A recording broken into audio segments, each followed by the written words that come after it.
Fala pessoal, olha só, se você quer se preparar bem para o concurso de enfermeiro da Marinha, o CSM, você precisa ter materiais de qualidade para estudar. Então, a gente tirou algumas aulas do nosso preparatório, a gente está colocando elas de graça aqui no YouTube para você assistir. Lembrando que essa é uma das várias outras aulas que existem dentro do nosso curso. E se você quiser que mais vídeos assim sejam disponibilizados de graça aqui no YouTube, é muito importante que você clique aqui no botãozinho aqui embaixo de curtir, porque assim a gente vai entender que você está gostando e nos motiva a produzir mais conteúdos como esse. Saca só, depois dá uma olhada aqui embaixo na descrição, que a gente tem um link para você baixar uns materiais de estudos como provas anteriores, um cronograma que vai ajudar muito na sua preparação para esse concurso. Então aguarda a vinheta que a aula já está começando.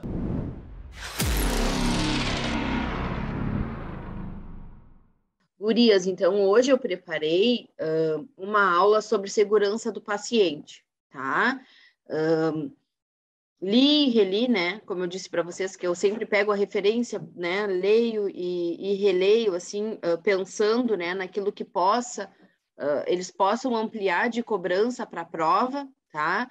A referência que eles trazem sobre segurança do paciente é uma referência grande, é um manual grande, assim, mas ele é bem fluido, assim, de ler, né? Então, foi tranquilo também, né? E o que eu percebi, assim, que a cobrança em relação à segurança do paciente, ela vem sendo muito no mesmo sentido também, tá? Então, o que eles geralmente cobram são as mesmas coisas, o que nos facilita um pouco, tá? Eu printei duas questões, assim, de conceitos básicos que vocês vão olhar agora, que uma hora veio com um exemplo, a cobrança ali da questão, outra hora veio perguntando os tipos de conceito, né? Os tipos de classificação naquele conceito, tá? Pensando nos conceitos mais gerais de segurança do paciente. E pensando em protocolos, né? O que eu vi? Eu não trouxe todos hoje, porque senão fica muito extenso, né? Semana que vem a gente dá sequência aos protocolos. Higiene das mãos é o mais frequente nas provas, né? Então, questões relacionadas à higienização das mãos, ou propriamente assim, o tipo, a classificação da higienização das mãos. O protocolo de cirurgia segura é bem presente, né? Falando ali da lista de verificação da cirurgia segura. E quando eles abordam feridas, né? Que é outra questão que a gente tem, né? Como dentro da segurança do paciente, né? O protocolo de prevenção de lesões por pressão, ele traz em questões. Essa eu deixei para a gente ver semana que vem, porque é mais denso, né? Ou estadiamento das lesões por pressão, ou algum score da escala de Braden, né, que é a escala sugerida dentro do protocolo. Então, também, assim, não é tão frequente, né, quanto higienização das mãos, por exemplo, que vem em quase todas as provas, mas vem com bastante frequência também. E em relação a risco de quedas, eu não identifiquei nada, né? Porque hoje, né, a segurança do paciente é um tema, né, que é amplamente abordado em concursos, né, em gerais. Então, as bancas têm explorado bastante, né, em relação à segurança do paciente. E isso, né, de certa forma, assim, já nos prepara um pouco melhor dentro dessa temática, né? É uma temática que é legal também, né? Se a gente for pensar o impacto que a gente vai ter, né? Quando aquela instituição ela está assegurando a segurança do paciente e o gerenciamento, né? Principalmente pela enfermagem que faz essa frente, né? De eventos que podem vir a impactar ali na segurança do paciente. Então, e são muito, né? Esse protocolo ele traz muito a questão de que todas essas ações, né, se elas forem realizadas, elas não têm praticamente nenhum custo, né, dentro para o profissional realizar isso, né, nenhum custo e nenhuma utilização de uma tecnologia maior, mas que, se realizado, trazem um impacto, né, inclusive financeiro, muito grande para a instituição, né, porque se a gente consegue prevenir uma lesão por pressão, a gente sabe, né, o quanto isso diminui um custo e um tempo, inclusive, de uma internação, né, porque tratar feridas, né, tratar lesão por pressão traz um custo muito elevado, né, para a instituição, além de prolongar o tempo de hospitalização daquele indivíduo. Tá? Então, essa é a referência que nós temos do concurso, tá? Esse protocolo aí, né? Então, assistência segura, uma reflexão teórica aplicada à prática. Se vocês forem fazer uma busca, por exemplo, né, ali no Google, aparece os protocolos de segurança do paciente do Ministério da Saúde e eles aparecem fragmentados, né? E aí, dentro dessa referência, a gente não tem todos os protocolos, a gente vai ter todos os conceitos básicos, né? Aquilo que ficou identificado nesse protocolo como uma prioridade para a segurança do paciente. E talvez, ontem eu fazendo mais uma leitura, né, no protocolo, eu vi, eu digo, talvez por isso que eles tragam muito a higienização das mãos ali, sempre como questão, porque além de ser uma medida, né, que é essencial e que o custo é muito baixo, né, mas é o que tem, né, que foi acordado internacionalmente como a primeira prioridade para a segurança ao paciente.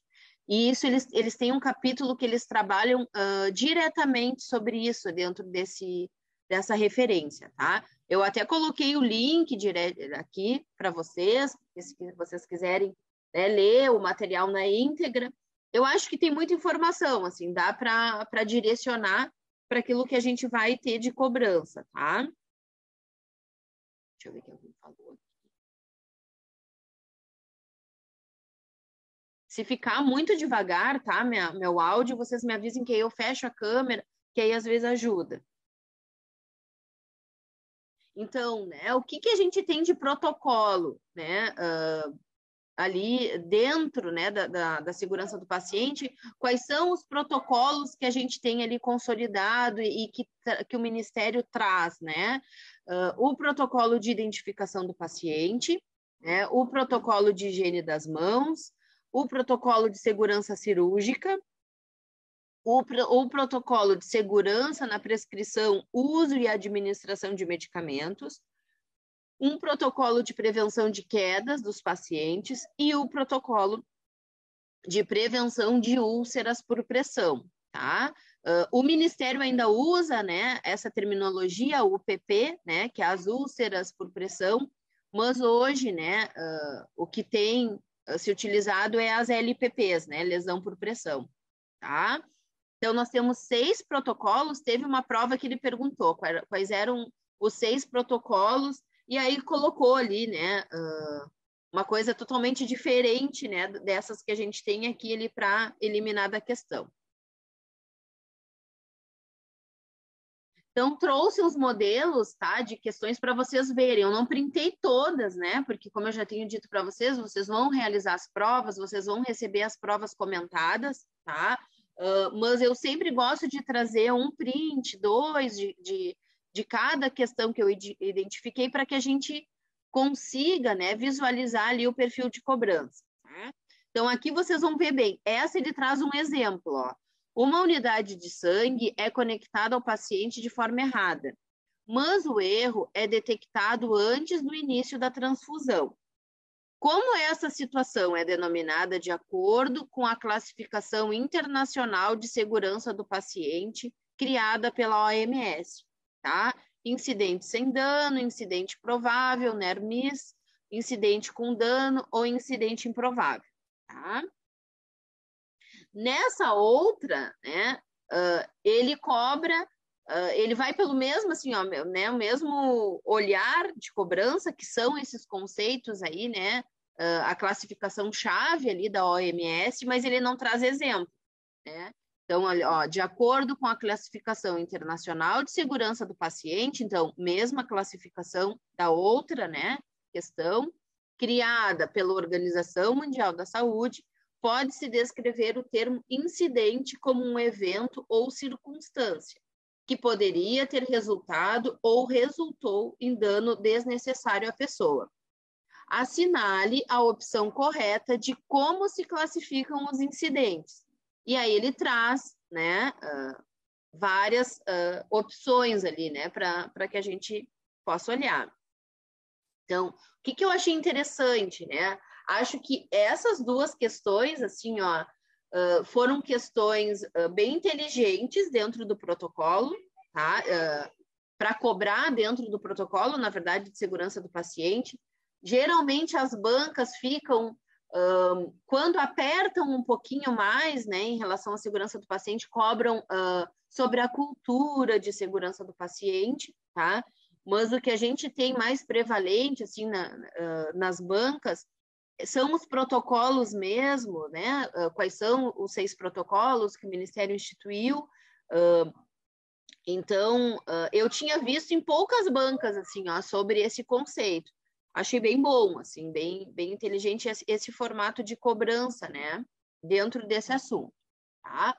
Eu printei, né? Vocês sabem que eu gosto de printar lá na íntegra da referência aquilo que a gente tem como conceitos, porque é uma oportunidade da gente ler todo o conceito, né? E a gente sabe que vai ser dessa forma que ele vai vir, né? De acordo com o que está estabelecido ali na referência, né? Então, o cuidado à saúde, né, que antes era simples, menos efetivo e relativamente seguro, né, passou a ser mais complexo, mais efetivo, porém, né, potencialmente perigoso. Então, conforme também a gente vai tendo ali alternativas de tecnologia e expandindo também, né, as formas, né, de oferta de assistência, a gente vai deixando esse cuidado mais complexo, né, e quanto maior a complexidade, né, mais potencial ele fica, né, em relação ao risco. Tá? E então, o primeiro capítulo, né, daquela referência ali, eles trabalham muito essas definições, né? Então, que a Organização Mundial de Saúde, ela atribuiu, né, atribuiu alguns atributos, é bom, né? Mas ela definiu alguns atributos, né, que são fundamentais ali dentro da leitura, né, da Organização Mundial de Saúde, como importantes para que a gente pense sobre o cuidado, né, sobre aquilo que a gente precisa estar atento no cuidado em saúde, né? Então, o primeiro atributo é a segurança, né? Então, que a segurança, ela tem ali como definição evitar lesões e danos nos pacientes decorrentes do cuidado e que tem como objetivo ajudá-los. A efetividade, né, como próximo atributo, que é o cuidado baseado no conhecimento científico para que todos eles possam, né, se beneficiar, evitando o seu uso por aqueles que provavelmente não se beneficiarão, né? Então, evitar ali a subutilização, a sobreutilização, tá? O cuidado centrado no paciente, né? Que vai ser aquele cuidado respeitoso, que responda às preferências, às necessidades e os valores individuais, né? De cada indivíduo, e que assegure os valores do paciente, respeitando as necessidades, né, de cada um. A oportunidade, que vai ser a redução do tempo de espera e de atrasos potencialmente danosos, tanto para o paciente, né, quanto para quem presta o cuidado. A eficiência, que vai ser o cuidado sem desperdício, incluindo aquele associado ao uso de equipamentos, ideias e energias, tá? E a equidade, né, que é a qualidade do cuidado que não varia em decorrências de características pessoais, né, como gênero, etnia, localização geográfica ou condição socioeconômica, tá? Então, dentro daquela referência, tá, pessoal, o Ministério, né, a Organização Mundial de Saúde, na verdade, ela trabalha e vai explorando ao longo do capítulo, tá? Mas ela faz depois, fecha com esse quadrinho, resumindo, né, os conceitos chaves desses atributos, tá? Não vi na prova esses conceitos, tá? dificilmente, né, acho que talvez nem em outra banca que eu já tenha trabalhado assim em aula, eu vi essas cobranças, tá? Mas é o início, né? É o carro-chefe ali da referência, é por onde ele começa, estabelecendo, né, cada definição dessas, né? E dizendo o quanto que tem que estar claro, né, para um serviço de saúde que ele precisa, né, embutir esses atributos ali, né, para o cuidado. Esses sim, então, esses aqui foram que eles trabalharam, né, então, que já veio ali, né, naquelas questões que eu apresentei para vocês, e que são conceitos ali básicos, né, estabelecidos também pela Organização Mundial de Saúde, e que tem maior frequência, né, nos concursos.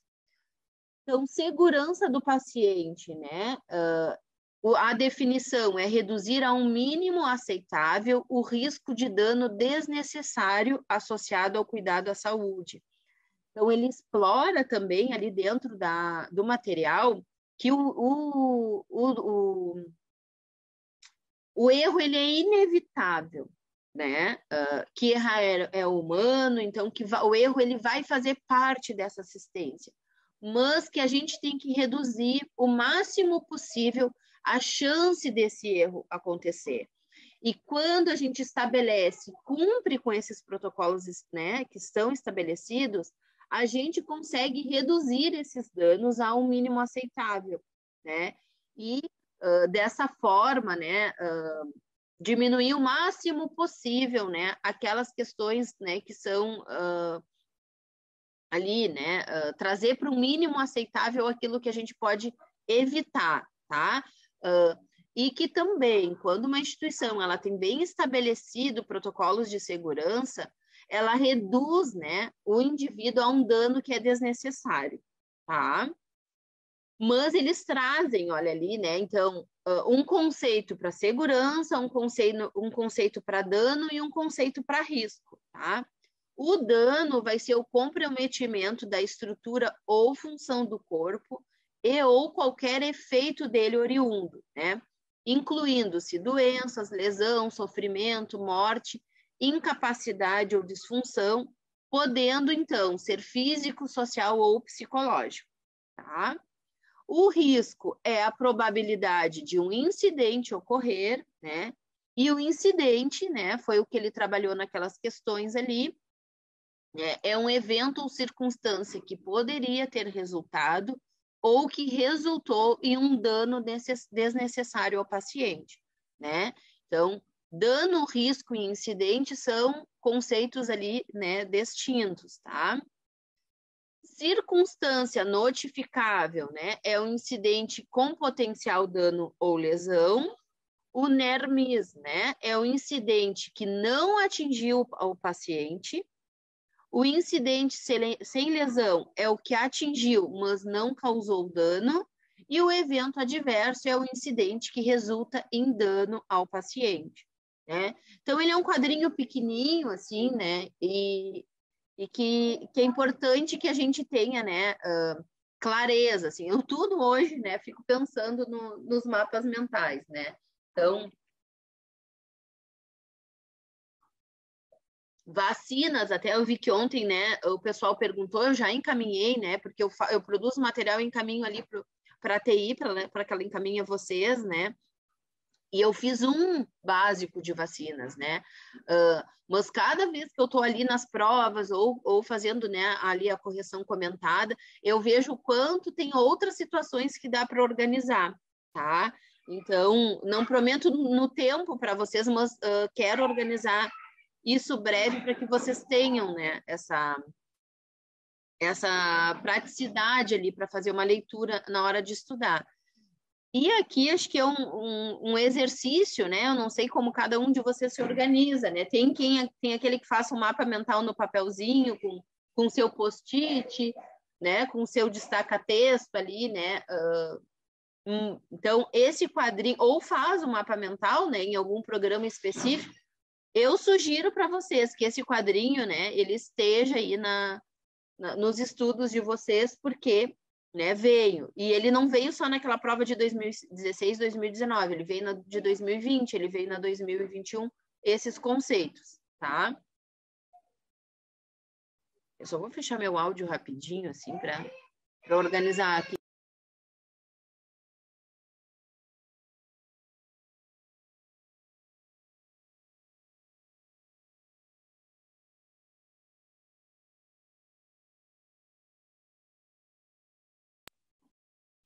Desculpa, que tava muito barulho, assim, então ele não tá comigo na peça aqui, mas tá vendo os vídeos e aí eu atrapalho vocês. Então, dentro do aquele manual também tem, ó, esse quadrinho que é bem legal, né, que é o que ele cobrou ali nas questões, né? Então, o incidente, né, relacionado ao cuidado em saúde, ele vai ter essas 3 classificações, ó.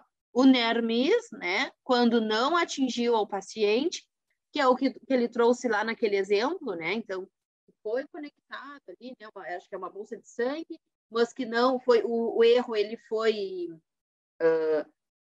visto, né, antes de ser conectado ali ao paciente, então não atingiu, né, esse paciente.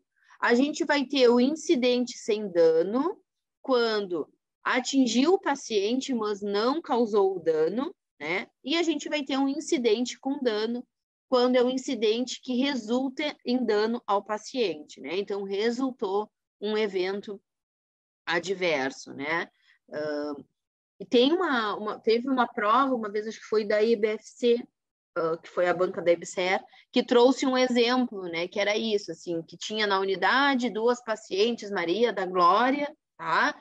Não lembro se é exatamente Maria da Glória, mas sei que era Maria, tá? Então, 2 pacientes, Maria da Glória Silva, por exemplo, que era o mesmo nome. E que na hora, né, na hora da administração de um soro, essa solução ela foi trocada, né, para a paciente lá no leito, o Maria da Glória da Silva do leito 1, foi infundido um soro fisiológico puro, e na Maria da Glória Silva do leito 2, um planinho parenteral, né, um soro fisiológico com eletrólitos. E que essa solução ela deveria, né, estava trocada, né? Então, a do 2 foi para o 1 e a do 1 foi para o 2, né? Mas que não tinha causado dano a essas pacientes, né? E aí pedia a classificação, né? Então, atingiu o paciente, né, esse erro, tá? Mas esse erro ele não causou dano, né? Então, se enquadra como um incidente sem dano. E quando ele trabalha dentro daquele material ali da referência, pessoal, esse quadrinho aqui, eles falam muito da cultura, né? Da gente falar sobre esses incidentes, né? Então, que as equipes de saúde ainda têm muita dificuldade, né?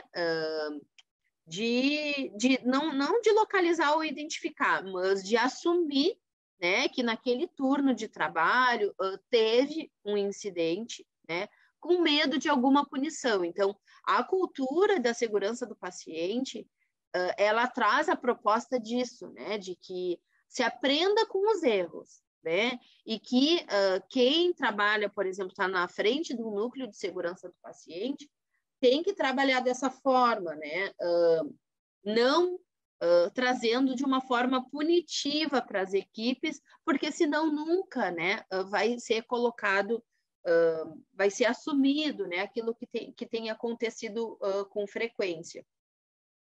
E a gente sabe que isso na prática ali, né, da assistência é difícil, né? Né? As pessoas têm medo muitas vezes, né, de colocar, né, o incidente ali que ocorreu com medo da punição, né? E aí, curtiu? Então não esquece de se inscrever no nosso canal para ser notificado de mais vídeos como esse. Aqui do lado você está vendo um vídeo recomendado que vai te ajudar ainda mais. Então dá uma conferida também, porque eu sei que vai fazer diferença nos seus estudos. Outra coisa, caso você queira saber um pouco mais sobre o nosso preparatório, é só ir nos links da descrição aqui embaixo, que a gente vai te ajudar a conquistar a aprovação e a vestir a famosa farda branca. Te vejo lá!